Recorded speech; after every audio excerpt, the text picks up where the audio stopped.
Queridos hermanos, estamos ya celebrando el segundo domingo de Pascua, también conocido e instituido por Juan Pablo II como el Domingo de la Misericordia del Señor. Pues gocémonos, hermanos, de nuestro Dios, que efectivamente es reconocido por su gran misericordia. Cuánto amor nos ha tenido el Señor, que no solamente nos ha creado, sino que también nos ha redimido, que es todavía una obra más asombrosa de parte de Dios. Efectivamente, Dios es misericordioso y de manera muy especial con nosotros, los hombres. ¿Por qué? Porque Él sabe de qué estamos hechos, Él sabe nuestras limitaciones y Él nos está siempre socorriendo.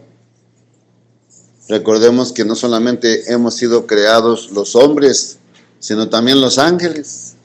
Solo que los ángeles son criaturas más perfectas que los hombres. Y sin embargo, Dios con los ángeles fue más estricto que con los hombres. Recuerden que la creación, pues efectivamente tenemos que llegar a concluir que fue hecha en paraísos. A veces pensamos que los ángeles fueron colocados en la gloria, pero no es lógico, porque si los ángeles hubieran estado en la gloria cuando Dios los creó, no hubieran caído. Y los ángeles cayeron, los ángeles pecaron, entonces no estaban en la gloria. Tenemos que concluir que estaban en un lugar vulnerable, llamado paraíso angelical. Claro, esto no te lo dice el catecismo, ni te lo enseñaron en catequesis, pero la lógica te lo dice. No todo tiene que estar escrito para que tú te des cuenta.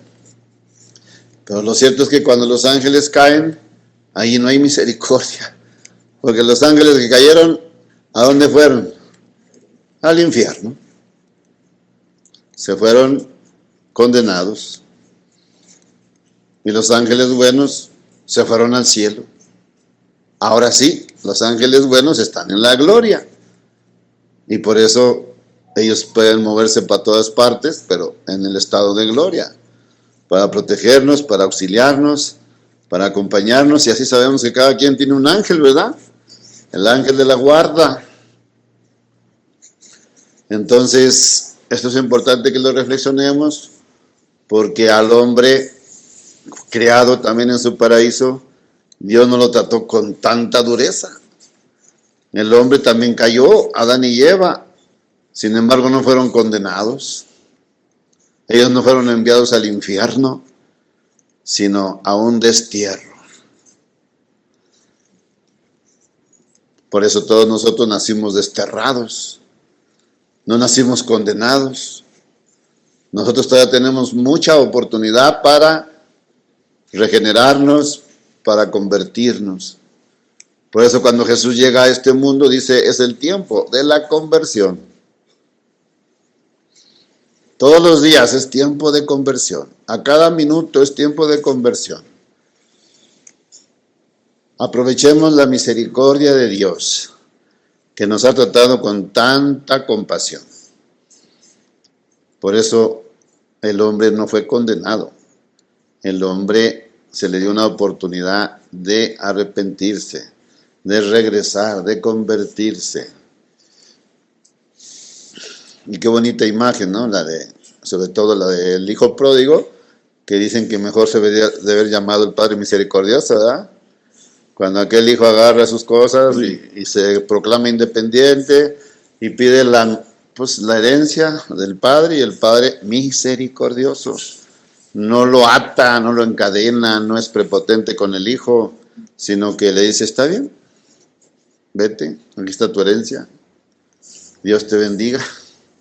El Padre siempre bendice por su gran misericordia. Claro, le duele al Padre que el hijo se retire, se aparte, porque cuando el hombre se aparta de Dios hay consecuencias. Lejos del Padre la vida no es feliz. Lejos del Padre hay fracasos. Precisamente todos conocemos el fracaso del hijo menor. Al último quedó en la ruina, que tuvo que ir a pedir trabajo y no le dieron más que en cuidar cerdos, ¿verdad? Y andaba en una crisis tan grande que tenía tanta hambre y ni siquiera lo dejaban comerse las bellotas de los marranos. Pero ese hijo que hizo, pues se acordó de la misericordia del Padre. ¿Cuántos trabajadores en la casa de mi Padre tienen tanto? ¿Y por qué no ir a mi Padre? Hermanos, ¿qué tanta reflexión tenemos como el hijo pródigo? La clave del hijo pródigo fue la capacidad de reflexionar. Y creo que ahora estamos en un tiempo de crisis donde no nos quieren dejar reflexionar, no nos quieren dejar pensar, no nos quieren dejar cuestionarnos, no nos quieren dejar que investiguemos las verdades. ¿Por qué nos quieren quitar la capacidad de reflexionar? Eso no es misericordia. Las autoridades, tanto civiles como religiosas, nos tienen así, con esa consigna: no preguntes, obedece. Sí, es buena la obediencia, pero ¿la obediencia a quién? A la legítima autoridad. Que por cierto, ahorita estamos en carencias. No hay legítima autoridad. Hay mucho fraude, hay mucha usurpación en los poderes y por lo tanto no hay un mandato justo. Entonces necesitamos reflexionar. ¿Qué tanta capacidad tenemos de reflexionar? Oigan, a estas alturas del partido, son los últimos tiempos. Ya se anuncia por medio de las profecías que estamos en la última hora. ¿Y la gente está reflexionando? Miren, todavía se van los jóvenes a vivir en amaciato. ¿Saben lo que es el amaciato? Irse a vivir en pecado. Estar en pecado, pues de la carne, ¿no? Y se van bien tranquilos. No se van por un rato, no, se van a vivir. Y entonces, ¿dónde está la capacidad de reflexionar? Hermanos, vamos a pedir al Señor que nos dé mucha capacidad de reflexionar para no andar en el pecado.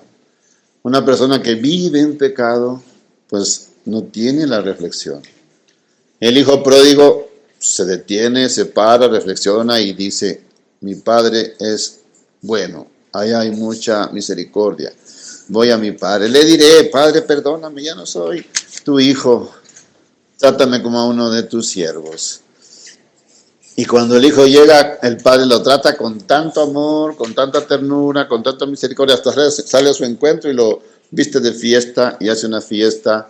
Y es lo que hace Dios misericordioso con todos nosotros. Entonces, hermanos, vamos a vivir la misericordia. No abusemos de la misericordia ni la malentendamos, porque ahorita también estamos en ese tiempo de malentender la misericordia de Dios. Hasta de las más altas esferas están diciendo que Dios es misericordioso y es bueno y basta que Él sea bueno. Tú vive tu vida, no te preocupes. Inclusive ya anularon los mandamientos de la iglesia desde el vértice del Vaticano, ¿eh? No son sustanciales, no son pues importantísimos los mandamientos. Tú puedes de alguna manera vivir tranquilamente, que no te angustien los mandamientos. No son fundamentales, lo dijo Francisco, desde el Vaticano, imagínense. El credo: no existe Dios, dice este hombre, no existe Dios. Existe el Padre, el Hijo y el Espíritu Santo, pero Dios no existe. Oigan, ¿cuál es el primer artículo del credo? Creo en un solo Dios. Entonces, mucho cuidado, porque desde arriba hay tanta confusión. Desde arriba te están diciendo que basta que tú seas criatura y así te vas a salvar, seas como seas. No, hermanos, la misericordia implica lo que hizo el hijo pródigo: reflexión, arrepentimiento y conversión. Deja tu mala vida y vuelve al Padre. El hijo dejó su mala vida y volvió al Padre, y la misericordia pues se cumplió. Hubo misericordia porque hubo conversión. Entonces el Padre sí espera hasta lo último, hasta el último instante, pero tú no te esperes hasta lo último, porque acuérdense, cada pecado no solamente tiene culpa, sino también tiene pena. Y entre más dures en el pecado, más pena vas a acumular. Por eso no digas, sí, ya cuando esté en agonía me voy a confesar, me voy a arrepentir, me voy a convertir. Sí puedes hacerlo, pero piensa en la pena. Todo lo que dures en pecado, vas a pagarlo en pena. Y acuérdense que según la teología católica tomista, en el purgatorio no solamente hay duración, también hay intensidad de dolor. Piensen en ese dolor. Preferible, hermanos, desde ahorita ser como el hijo pródigo, ya ponernos a reflexionar, a arrepentirnos y ya tener un camino de conversión. Me impresiona mucho cómo Jesucristo, ya cuando se va y también cuando resucita, no está en el templo. No está en el templo. ¿Dónde hizo la última cena Jesús? ¿En el templo? En una casa. ¿Dónde se aparece Jesucristo por primera vez? ¿En un templo? En una casa. Entonces cuestiónense, reflexionen, ¿por qué Jesús no se despidió en un templo? ¿Por qué Jesús no resucita y se aparece en un templo? ¿Por qué tiene que hacerlo en una casa? Reflexionen. ¿Qué nos quiso decir el Señor? Bueno, que el templo es la casa de Dios, ¿sí o no? ¿Que no sabéis que tengo que ocuparme de las cosas de mi Padre? Jesús desde que nació, cuando lo fueron a circuncidar, ¿a dónde lo llevaron? Al templo. Después fue a su presentación, al templo. Cuando se pierde, ¿dónde lo encuentran? En el templo. Pero luego, ¿por qué Jesús no termina en el templo? Y cuando resucita, ¿por qué no resucita en el templo? Reflexionemos, Bueno, porque cuando Él vino, cuando Él ya entró a la vida pública, se dio cuenta que en el templo había, ¿qué? Profanación. Y Él actuó con misericordia. ¿Cómo? Corrigiendo. Hermanos, la misericordia implica también que corrijas. No dejes al hermano, al hijo, al esposo, a la esposa en el error. Corrígelos. Eso es misericordia. No, pero me van a señalar, luego me van a despreciar, luego me van a tener por malo. Corrijamos. Jesús agarró un chicote y sacó a los profanadores del templo. Pero como los profanadores del templo nunca se salieron, sino que se creyeron dueños del templo, ¿qué hizo Jesús? Al último, Él se sale del templo.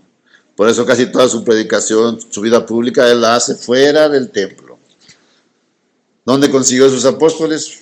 Fuera del templo. ¿Dónde hizo el sermón de la montaña? Fuera del templo. Todo lo hizo fuera del templo. Entonces reflexionemos, ¿por qué Jesús se sale del templo? Porque hay profanación. ¿Por qué Jesús no hizo la Eucaristía en el templo? Porque hay profanación. Entonces, hermanos, estamos en este tiempo de la profanación del templo. ¿Sí saben que en el templo se metió la Pachamama? ¿Qué es la Pachamama? Un ídolo. ¿Y qué es un ídolo? Un demonio. ¿Y si saben que lo llevaban en procesión? ¿Y si saben que lo llevaban cardenales, príncipes de la Santa Madre Iglesia Católica? ¿Y enfrente quién estaba? El Santo Papa, ¿verdad? Ahí, mustio. Hermanos, esa es una profanación del templo. ¿Qué tenemos que hacer? Vámonos, del templo, no de la iglesia. Padre, pero mi templo está tan bonito, mi abuelo lo hizo, está precioso, ¿cómo va a salir del templo? Hermanos, pero si en el templo ya se salió el Señor, ¿tú por qué te quedas en el templo? Miren, viene la iglesia fiel remanente, la iglesia que tiene que salirse como Cristo de los templos porque ya se profanó con la Pachamama. En México hubo un sacerdote llamado Hugo Valdemar, que cuando sucedió la Pachamama, ¿qué hizo el padre Hugo Valdemar? Quemó la Pachamama, en desagravio a esa profanación del templo. Qué bonito. Pero ya desapareció el padre Valdemar. Yo pregunto por él y nunca lo encuentro. No, el chiste es seguir como Cristo seguía, firme. No te sales del templo, yo me salgo. ¿Por qué? Porque tú estás profanando y yo no quiero que la casa de mi padre sea profanada. Padre, pero ¿y si me salgo del templo, qué hago? Bueno, el mandamiento de Dios no dice que vayas al templo. ¿Qué dice el mandamiento? santifica las fiestas. ¿Dónde las puedes santificar? Pues en el templo, pero también en tu casa. Por eso ahora es la iglesia de la casa, la iglesia de la catacumba, la iglesia del desierto. O sea, tiene que haber sacerdotes que salgan del templo a celebrar en las casas. De hecho, ya hay muchos padres, bueno, muchos entre comillas, ¿verdad? Pero yo soy uno de esos, que ya andamos celebrando en las casas. Yo conozco gente que ya tiene 3 años, 4 años, que no va al templo y me están esperando. La otra vez me mandaron llevar hasta Mexicali. Y de Mexicali, ahí llegaron de Estados Unidos, porque yo no tengo visa. Desde que llegó Biden, yo no quiero ir a Estados Unidos. Entonces, ellos vienen hasta Mexicali a la misa del desierto. Hermanos, entendamos todo esto, reflexionemos, porque miren, si no reflexionamos, podemos caer en errores muy fuertes. ¿Qué dijo Jesús del templo? ¿Qué dijo Jesús del templo? De este templo no quedará ¿qué? Piedra sobre piedra. Porque la gente se enamora del templo. Y en efecto, ese templo fue destruido. ¿Por qué? Por la profanación. Hermanos, no nos adueñemos ni nos acostumbremos a la comodidad del templo. Yo sí les digo, reflexionen. Y ahora el ejemplo a seguir no va a ser Abraham, ni va a ser Isaac, ni va a ser Jacob, es Jesucristo. Él mismo dijo, yo soy ¿quién? El camino, la verdad y la vida. Entonces, quien viene a mí tiene la salvación. Sigamos a Cristo. Miren, hay muchas historias ya. La catedral de Tustepec, yo la vi, se cayó. Nueva. Gracias a Dios no había más que algunos cuantos albañiles ahí y se murieron. Pero hace poquito se cayó el templo de Tampico, ¿no? Acá por Tamaulipas. Ahí sí había gente. En plena misa, en plena Eucaristía. ¿Qué te está diciendo el Señor? Y al final, miren, no nos dejemos encandilar o enamorar del templo. Enamorémonos de Cristo. Contemplemos a Jesucristo. Y si ya estamos en los últimos tiempos y queremos estar con Jesús, pues estemos con Jesús. Porque muchos están en el templo, pero no están con Jesús. Ahorita mismo estamos viendo la usurpación en el Vaticano. Una usurpación. Ahí no está Dios, ¿eh? Acuérdense que en la Iglesia Católica no hay cambio de papa, ¿o sí? Hay sucesión apostólica. Todos los papas sucedieron al papa reinante que murió. Se muere el papa reinante, se convoca cónclave y sale el papa de Dios. Cuando es sucesión apostólica, cuando pasó ahora con Benedicto, no fue sucesión porque lo cambiaron. No murió el papa reinante. Estaba vivo cuando lo tiraron y se suben al poder de manera ilegítima, indebida. Entonces, ahora el templo está profanado. Yo sí les digo, como sacerdote, tengan mucho cuidado. Yo ya tomé la decisión de no meterme a los templos. A donde quiera que voy me dicen, padre, celebra. Aquí está el alba, aquí está la sotana. No traje. No, yo te doy sotana. No me quiero meter ya, hermanos, porque la verdad yo sí creo en Dios y yo sí temo al Señor y las advertencias que hay. Yo quiero vivir la iglesia del desierto y ya quiero hacer penitencia desde ahorita. Que en esa casita nomás vinieron 5, padre, a la misa. Me importa que venga nada más 1. ¿Ustedes creen que a mí no me dio dolor dejar los templos, las multitudes de gente? Yo fui párroco por 20 años. Tuve 12 vicarios. Una belleza el templo, hermanos. Más los sacerdotes estamos enamorados del templo. Pero cuando ya te das cuenta de lo que está pasando en el vértice de la iglesia, tú tienes que actuar en consecuencia. Claro, reflexione. Todo depende de tu reflexión, ¿eh? Pero reflexiona desde la Sagrada Escritura. Reflexiona viendo a Cristo. Y en Él no te vas a equivocar. Entonces eso también es, hermanos, misericordia. Hablemos las verdades. Advirtamos a las personas. Claro, al final, ¿quién va a tomar la decisión? Cada quien, como el hijo pródigo.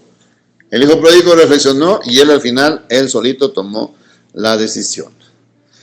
Qué importante el mensaje de Cristo, ¿verdad? Cuando llega resucitado a la casa donde estaban encerrados, llenos de miedo, ¿el que les llevó? La paz. La paz del Señor esté con ustedes. Se quedaron impresionados. No la creían que estaba vivo el Señor. Glorioso. Qué importante, hermanos, es estar reunidos. Fíjense, aquí ya estaban en la casa, ¿eh? Aquí estamos en una casa, este no es un templo. Ya estaban en domingo reunidos y se les apareció Cristo resucitado. ¿Por qué? Porque Él dijo que donde hay 2 o 3 en su nombre, Él está ahí presente. Entonces se presenta. Los que no van a la reunión, los que no se reúnen a santificar el domingo, llamémosle en casa, sino que andan por ahí dándole más importancia a sus trabajos, a sus diversiones, pues van creciendo en dudas. Eso fue lo que le pasó ¿a quién? Al apóstol Santo Tomás. Oye, se nos apareció el Señor cuando estábamos en el domingo reunidos santificando en la casa al Señor. No creo.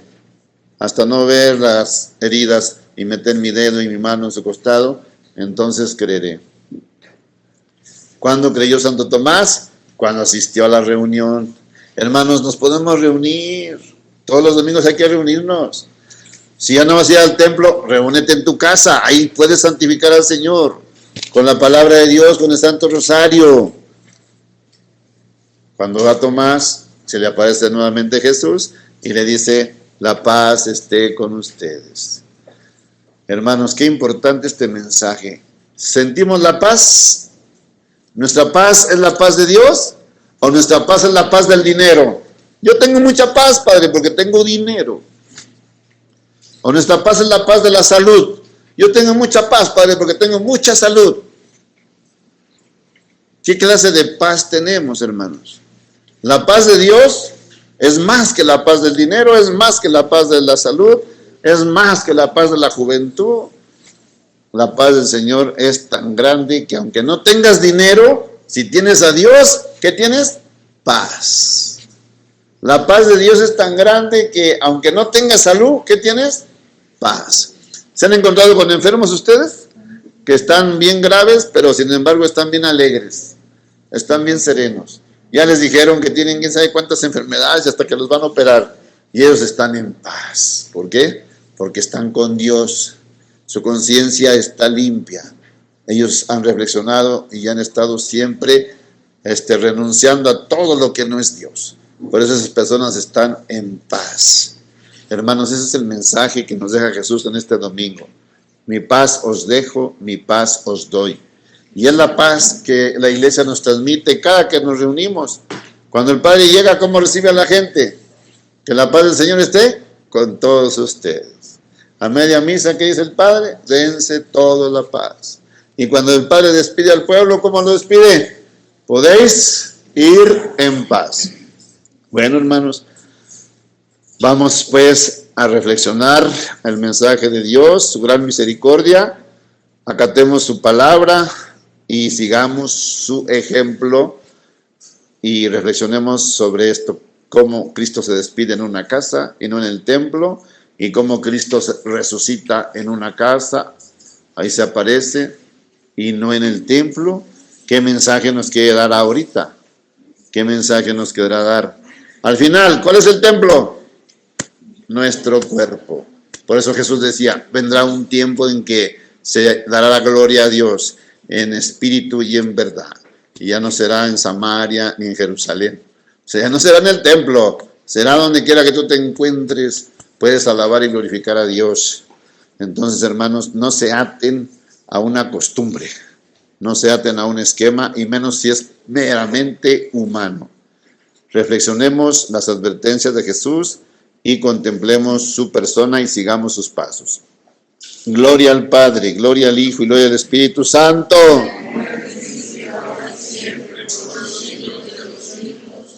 Viva Cristo Rey y la Virgen de Guadalupe. ¡Viva!